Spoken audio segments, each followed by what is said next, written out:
colocaron en el centro un rayo de gran potencia dador de vida, dador de luz, llenando con sus poderes a todo aquel que se les acerque. Colocaron tronos a su alrededor, tiene 32 lugares, uno para cada uno de los hijos de la luz, colocados de tal manera, que constantemente les da la radiación, llena con la vida de la luz eterna. Tablas esmeralda de Hermes Trismegisto. Somos el vuelo del Fénix, saludándolos y dándoles la bienvenida al video. El universo material y las ciudades intraterrenas. El universo material fue creado por una realidad no física, dicen los extraterrestres. Ellos denominan a esa realidad universo mental, un lugar, si se puede emplear ese término, donde la luz es semejante en naturaleza a un pensamiento humano. La historia cuenta que desde allí se emanó el plano de la materia, dando aparición al espacio-tiempo y el nacimiento de gigantescas galaxias, estrellas, planetas, y todo el conglomerado celeste que hoy por hoy procuramos desentrañar observando el firmamento. Con la aparición de vida inteligente, y el desarrollo de naves espaciales, la exploración del universo y sus misterios fue una constante. De esta forma llegó el descubrimiento que cambió vertiginosamente el desarrollo tecnológico de las civilizaciones extraterrestres que nos precedieron. Sus primeros exploradores hallaron una forma extraña de cristales muy cerca del centro de las grandes formaciones nebulosas y próximas al peligroso núcleo de algunas galaxias, en donde muchas veces perecieron al ser absorbidos por agujeros negros supermasivos.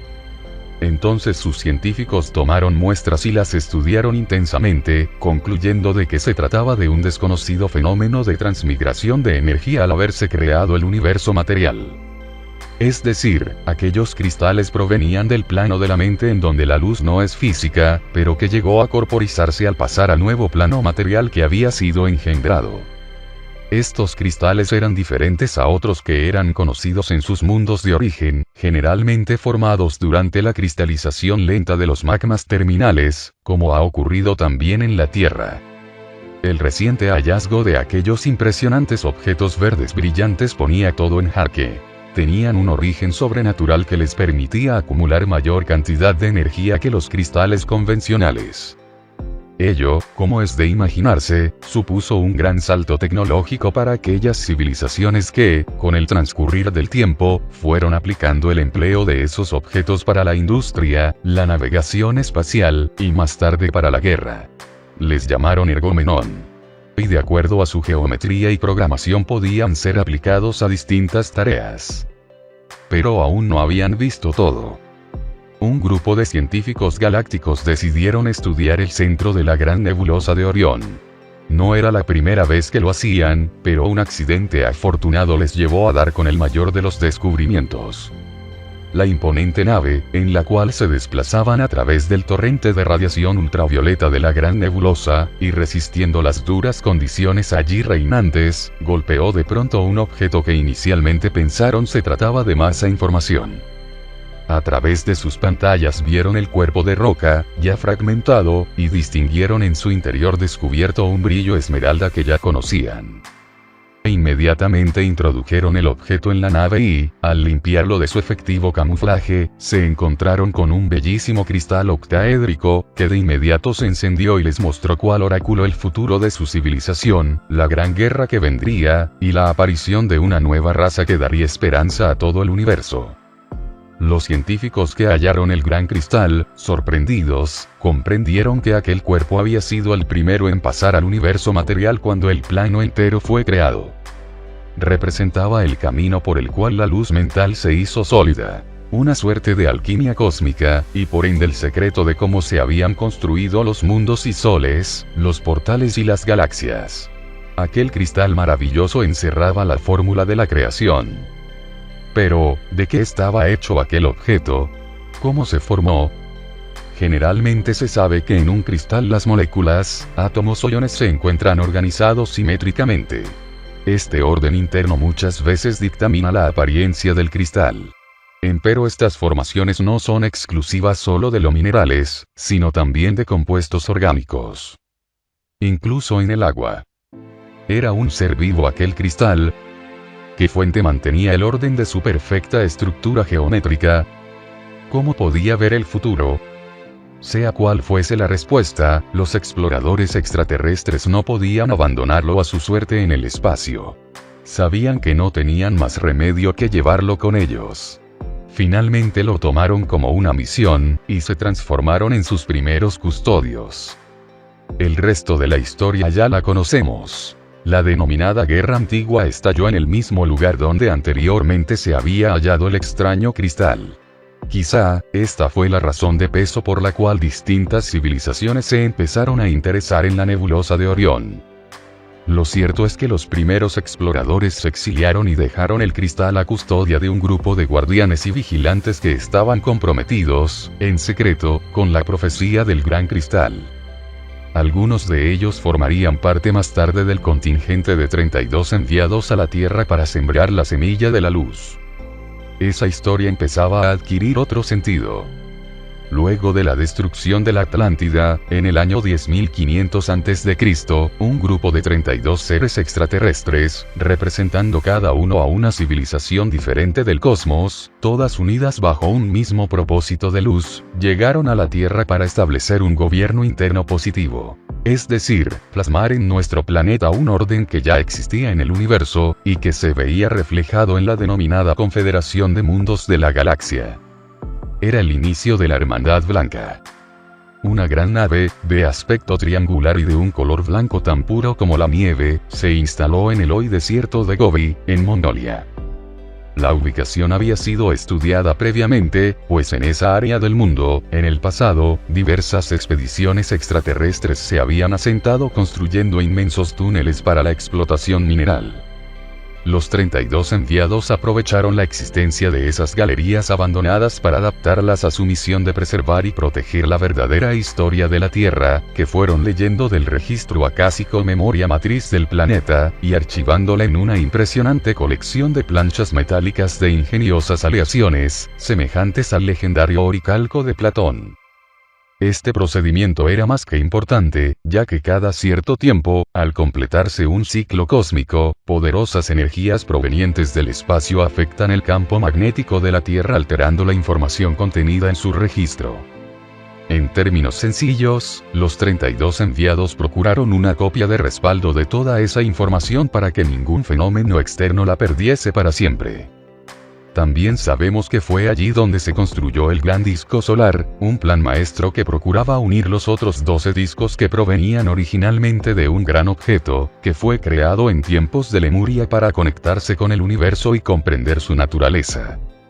Pero la misión de los 32 poseía un ingrediente secreto. Habían traído con ellos el gran cristal que fue hallado en la nebulosa de Orión. Lo depositaron en una galería subterránea especialmente acondicionada para su protección, bajo el suelo del silencioso Gobi. Y cuando el gran cristal fue colocado, se activó, iluminándose con un brillo esmeralda que parecía provenir de otro plano más allá de la materia. Entonces se produjo el alumbramiento del gran cristal. Un pequeño objeto, de similar naturaleza, se desprendió de su madre. Aquel elemento emprendería un largo viaje a través de la superficie, mezclándose entre la humanidad en tiempos de suma trascendencia. Ese objeto, al igual que el gran cristal que lo engendró, era indestructible. Pero ambos eran intensamente custodiados para que no cayeran en manos equivocadas. De hecho, aquel pequeño cristal ha vuelto una y otra vez a los diferentes retiros interiores de Asia y de todo el mundo, pero sin integrarse nuevamente al gran objeto viviente que lo desprendió. Ello ocurrirá cuando la magna obra de la Hermandad Blanca termine. Asociar el fragmento del gran cristal con la leyenda de la diosa Humiña de los Incas, la piedra de Chintamani de Roerich, e inclusive los primeros relatos que hablan del origen cósmico del Santo Grial. ¿Qué era la Humiña? Según los historiadores y las leyendas se habla que cuando los españoles llegaron a Centroamérica, una de las leyendas mencionaban que en Ecuador, en la zona de Manabí, en la cultura de los mantas, seres gigantes, donde se encontraron osamentas de seres gigantes de 2 a 3 mts de altura.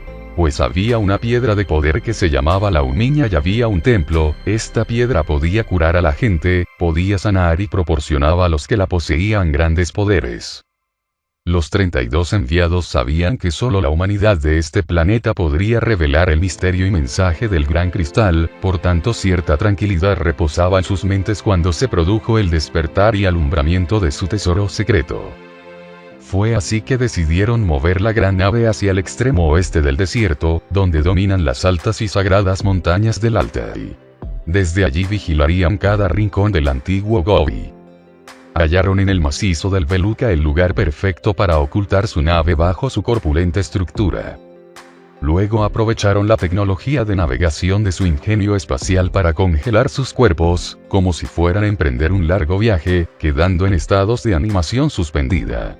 Lo hacían así pues al morir en la Tierra, donde seres de otros mundos experimentan un envejecimiento prematuro, sus almas deberían volver a sus planetas de origen, y ellos aún no habían terminado su misión. De esta forma quedaron físicamente dormidos en sus cápsulas de hibernación, pero espiritualmente activos y vigilantes desde otro plano. Mientras la luz del gran cristal permaneciese encendida, cual rayo dador de vida desde su escondite secreto en el Gobi, ellos permanecerían aquí. Este proceso supuso un traspaso de postas.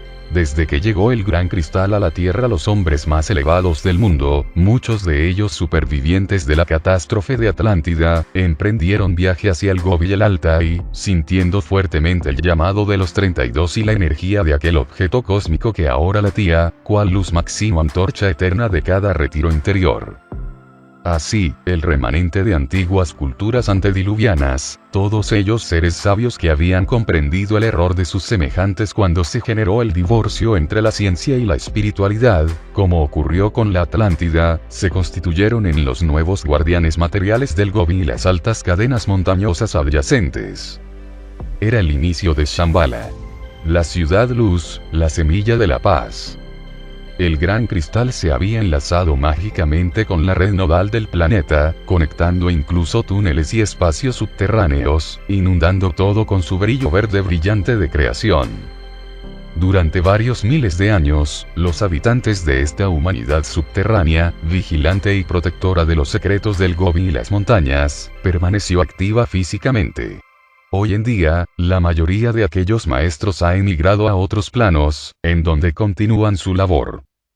Esto está sucediendo porque se aguarda otro cambio de postas, tal como ocurriera con el deseo de los 32 enviados de perpetuar la cadena, quedando por voluntad propia a vanguardia de que todo lo anunciado se cumpla.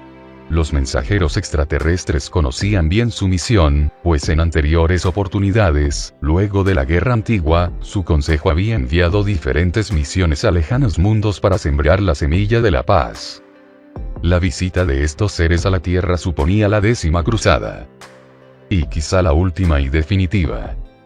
En este periplo existencial de nuestras vidas, las experiencias conscientes de cada una de ellas nos instan a regocijarnos gloriosa y generosamente, hacia nuestro propio éxtasis de la gran explosión en nuestro corazón. Saludamos desde nuestro campo de energía superior a todos, el vuelo del Fénix. Comparte el mensaje.